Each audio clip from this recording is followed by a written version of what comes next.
is great. I love it. What are you doing? I'm trying to film here. Yeah, but I'm watching the greatest thing since the Brooklyn Bridge. This is the greatest thing since the Brooklyn Bridge, pal. Look here, Mutt. What are you talking about? I got on the YouTube's Deadheaddaddy's Creepy Things. Wait a minute. Deadhead what? And who are you? I'm Dead Zed. This is Deadheaddaddy's Creepy Things. Yeah. You can find him on the YouTubes. He reviews all things sci-fi, comics, and horror. Horror? We're not talking about your ma's, Mutt. Oh, okay. Watch it, pal. Yeah, you watch. I'm getting out of here. I have no idea what just happened, but apparently that guy's name is Dead Zed. And you know me, your old pal Slash. You can find us on Graveyard Tales. Until then, why don't you check out our pal's show, and it's called Deadheaddaddy's Creepy Things, you mutt! Get out of here! Greetings, kiddies, and welcome to the 10th terrifying episode of Deadheaddaddy's Creepy Things. I'm, of course, your host with the ghost, Deadheaddaddy. Alright, I got a good show for you today. I'm going to be talking about a couple of cool movies, namely The Life of Death and Blumhouse Pictures' Unfriended. I'm also going to be talking about a really cool comic out there called Blood Gourd, as well as local author Johnny Cap's latest book. So, I do want you to stick around and check all of this out. It's going to be a ghoulishly good time. I promise. Reels for the wretched. Alright, Reels for the Wretched, my favorite part of the show. As I said earlier, I'm going to be talking about a couple cool movies.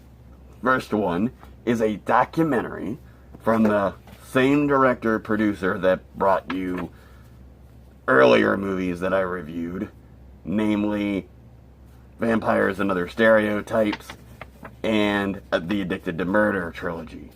Now, I was not a fan of those movies, but I think that Lindenmuth has found his calling in making documentaries. What the Life After Death is a documentary asking horror creators their opinions on life and death and how their art affects,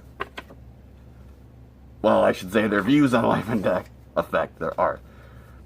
Trauma's Lloyd Kaufman, FX legend Tom Sullivan, who of course worked on The Evil Dead, and Scream Queens Debbie Rochon and Caroline Munro are just a few of the people you get to see in this documentary. Now, it's a documentary, so it is slow, but there's a lot of great questions, a lot of great interviews, and it really gives you an in-depth feeling of what these people go through in creating the art that we all love so much. So, I am definitely going to recommend The Life of Death. You can find it on Brimstone Media's website, which is the best way to find it, and I do really recommend you check it out if you're interested in how horror is created. Next, I'm going to talk about something I wouldn't normally talk about, like a big budget movie. It's a little bit out of my scope for doing major studio movies, but a friend really told me to watch Unfriended, so I did. Now, it's an alright movie. I am kind of tired of the whole found footage thing, but this does take a different take, and the entire movie is a group of friends having a video chat, and they are discussing being harassed by one of their friends who died the year previously. So, is it a ghost? Is it someone playing a prank? That's what the movie is about. And as their friends start mysteriously dying during this video chat, things get tenser and tenser and tenser. Now, your old pal, the Deadheaddaddy, I am an old zombie. So I am not really the target audience. The target audience would be the millennials. But I did find this movie pretty interesting. The acting's not bad at all, and the director did a great job of building some tension and really making you feel the feeling of dread that these characters were going through. So, if you want a foray, take a little trip out of the independent horror and check out something from one of the major studios, I think Unfriended is a good choice for you. Again, it does rely heavily on modern computer usage and social media, like Facebook and the like. So us old guys may not follow quite as well as you young kiddies out there. But it is definitely worth your time. I think you should check it out. So, those are my recommendations and my reviews this time. Go check them out. And as always, support independent filmmakers. Erudition of the Damned. Alright, today on Erudition of the Dead, as promised, we are going to be talking about Dead Peasants, Blood and Gourd comic book. Now, the guys at Dead Peasant were nice enough to send me copies of the first 2 issues, and I could not read through them fast enough. In previous issues, I talked about some great indie books like Insane Tales of the Dead and Fiends, which I, again, cannot recommend enough. Blood and Gourd is also an independent comic, but it really gives you a big comic company feel. The book is gorgeously drawn, the story is compelling, and it's driving me crazy to know what's going to happen next. But you feel like you're reading something that maybe Image Comics would put out, or if Marvel and DC ever decided to go into the horror realm again like they did in the 70s and 80s. Really cool book. I'm dying to know who this giant pumpkin demigod is who is terrorizing these people and how the corporation that brought him back is involved. Very compelling story. Like I said, great art, great book all around. I cannot recommend it enough. And I'm excited, very excited, for the next issue to come out. They also sent me a t-shirt, which you'll notice I was wearing at Rubber City Pop Culture Fest to try to promote them. So, they got really cool stuff. There's actually, you can go to their website, link will be in the description, and you can get a pack, like a starter pack that gets you a t-shirt, a couple books, a pen, some stickers. Really cool and a great economical way to support these guys and get a bunch of cool horror stuff. So, definitely check out Blood and Gourd. Next, I'm going to talk about a book, or a short book, a short story, from local author Johnny Capps.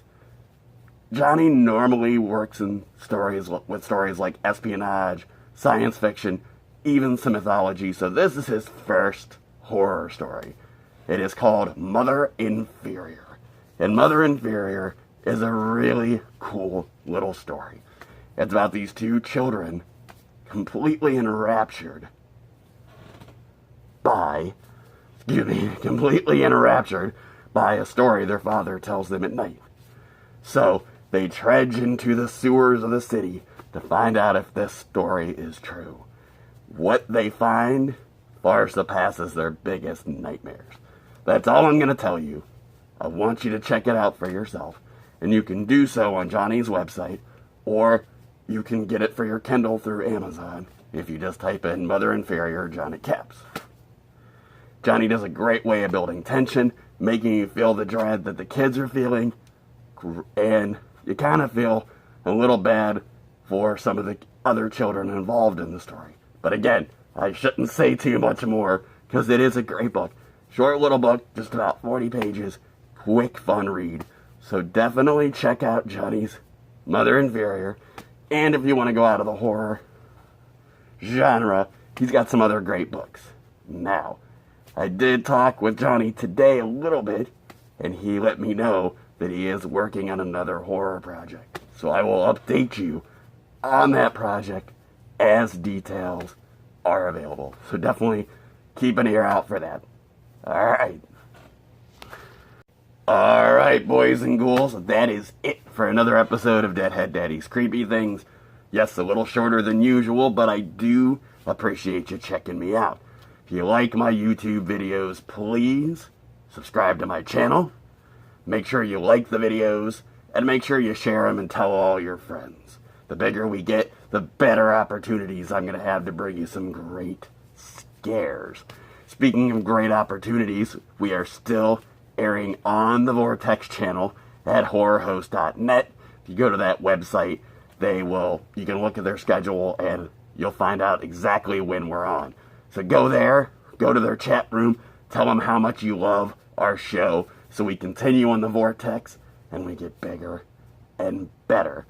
Again, I appreciate everybody checking us out, sticking around through all our ups and downs, but I have lots of more cool movies, books, even some spirits, all coming down the pike for you guys. So, I'm grateful for your fandom. Read comics. Continue to support local and independent artists, especially the horror ones. And as always, promise me you'll do this. Stay creepy. Ah ha ha ha.